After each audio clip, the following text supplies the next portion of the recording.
everybody, it's jrobi. In this video we're going to be taking a look at Game 2 of the Kasparov vs. Karpov match that's taking place currently. And like I said at the end of my last video, we definitely couldn't have asked for a better chess match this year. And this time around in Game 2, Kasparov lands the white pieces and he opens up with a queen's pawn game, plays pawn up to d4. Karpov replies pawn to d5, and now Kasparov pushes his c-pawn up here to c4, attacking the pawn on d5. So from here, Karpov decides to play into the Queen's Gambit declined lines, pushes the pawn to e6.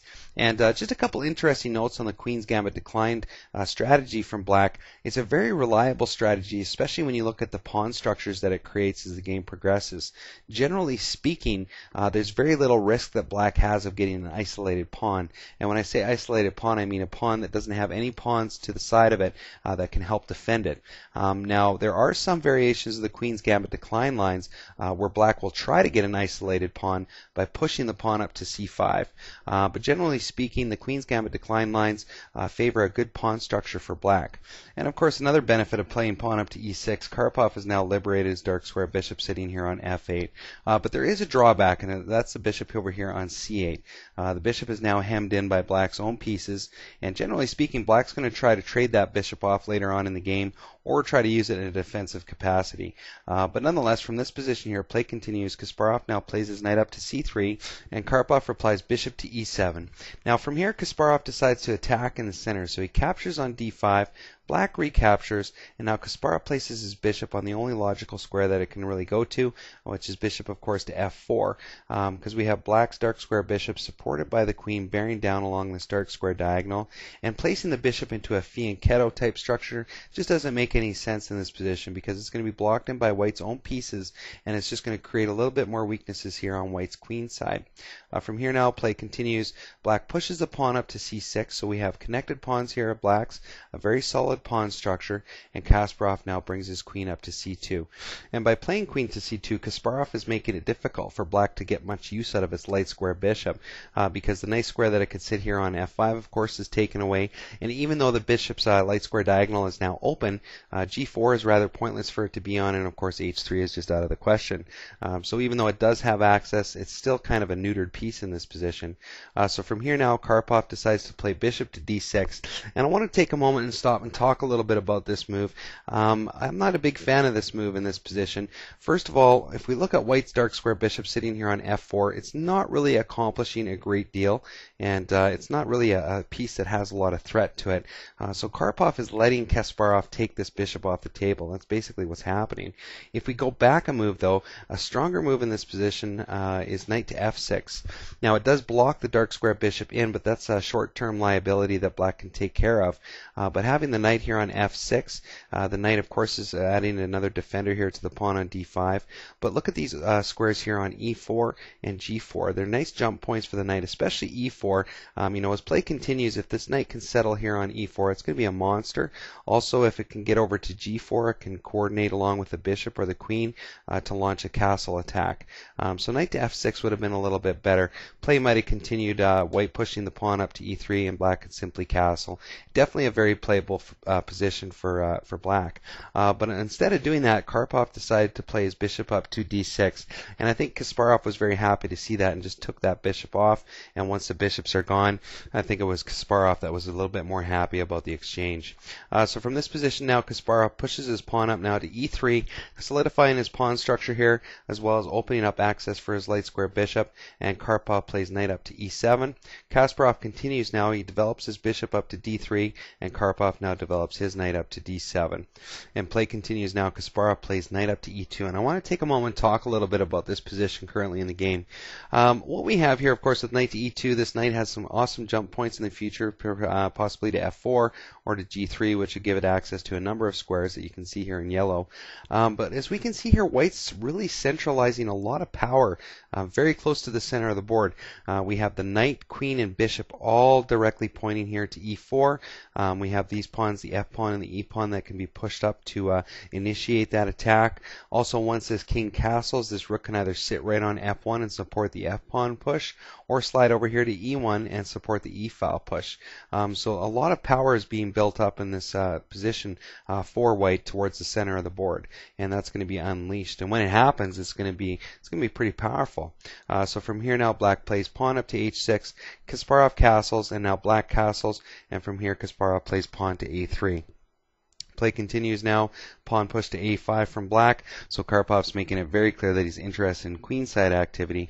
From here though, Kasparov just swings his rook over to d1, Karpov plays pawn up to b6, so he's getting ready to place his bishop here on a6 to attack the light square bishop of white, but Kasparov in response just opens up the floodgates, thrusts the e-pawn forward, and now we're going to have all this power in the center of the board focused on this square. Now Karpov captures with his pawn, Kasparov recaptures with the knight, attacking the queen in the process, and when the queen goes to safety here on b8, Kasparov simply plays knight up to c3, and he's basically telling Karpov, when it comes to the center of the chessboard, that this is Kasparov's house. You know, he's got complete central control in this game so far. It doesn't mean it's game over for black by any stretch of the imagination, but white definitely has a stronger position. And when you're dealing with the best chess players in the world, especially someone like Kasparov, that's a hard pit to climb out of. So from here now, Karpov does play his bishop to a6. Kasparov happily trades these bishops off, and when the rook recaptures on a6, Kasparov continues on with his center attack and pushes his pawn up now to d5. Now from this position, Karpov captures with his knight. Kasparov takes that knight off the table, and when black recaptures, snags up that pawn here on d5 and attacks the undefended knight on d7 in the process. Karpov tries to swing his rook over to a7 to defend the knight. Kasparov just simply swings his queen over now to d2, so we got two attackers on that knight, and unfortunately for Karpov in this position, he made a blunder and played knight over to c5, probably due to time constraints.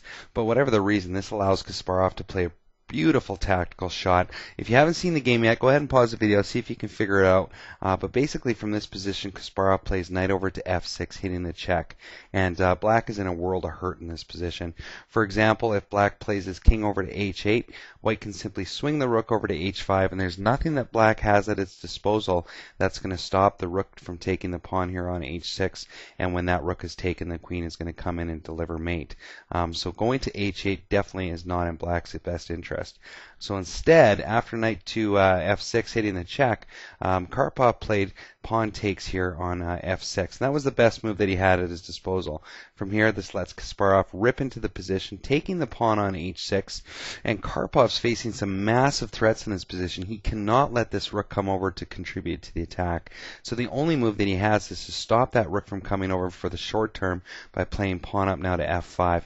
If we go back a move, let's say he tried something like knight to e6, hoping to get this knight to help in the defense. White simply comes into the position with rook to h5, and if the king tries to give itself an escape square, it's just checkmate. So that's definitely not an option. So instead, when he was facing queen takes on h6, Karpov had to play f5 to keep the queen and the rook from working together. But interestingly enough, f5, although kind of a mandatory move in the position, it's also a little tricky. For example, if Kasparov comes in and takes the pawn with the rook, trying to get a faster attack on the enemy king, it turns out that black can defend the position quite easily by playing its knight over now to e6. For example, after knight to e6, if Kasparov were to try to double his queen and rook together, black's going to be able to squeak out a dodge by pushing his pawn to f6. For example, if the queen hits a check, the king can now go to f7, and when the queen checks again, the knight can actually come to g7, and the black king is safe. And actually, this position that we're looking at is dead equal.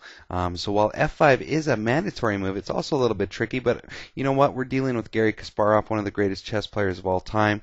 He obviously saw that, instead played queen to g5 check. So what he's going to do is he's going to reposition the attack and get things much more favorable to have a crushing position. From here, the enemy king goes to h8, Kasparov hits a check, king goes back to g8, and now Kasparov can come in and snag up that pawn. Karpov tries to play knight over now to e4. Kasparov just simply swings his queen down now to h4, attacking both the knight and, obviously having some big threats in this position, like for example, queen over now to g4. From here, Karpov plays rook over now to e8 to give the knight a defender and the king an escape square, but Kasparov just doubles up now here on the h-file, and once the pawn pushes to f5, we reach the end of the game. I'm assuming Karpov ran out of time, but nonetheless, he was in a hopelessly lost position. For example, play could have continued as follows. Kasparov could hit the check, king goes to f7, queen hits the check, king goes to f6, check again, king tucks here on to e5, and from here now what's going to happen is Kasparov is just going to be able to grind out a crushing amount of material gain by snagging up the rook on a7. But nonetheless, the game was over here once f5 was played. So it was an interesting game. Obviously, the blunder that Karpov played by playing his knight to c5 helped contribute to the victory for Kasparov. But that's how it goes sometimes when you're playing rapid games. Like, mistakes are bound to happen, and nobody's taken anything away from either of these gentlemen, no matter what happens in the remainder of the games. Both of these guys' chess accomplishments are just so amazing that it's just a treat to watch them play again. And they both beat each other in standard time control matches before, and this is a rapid match, and you know what, I hope they're having a lot of fun. I hope they're getting treated like royalty from all the organizers of the tournament, and you know, at the end of the day, that's what's important, just having fun and playing chess. So take care, hope you enjoy the video, and we'll see you next time.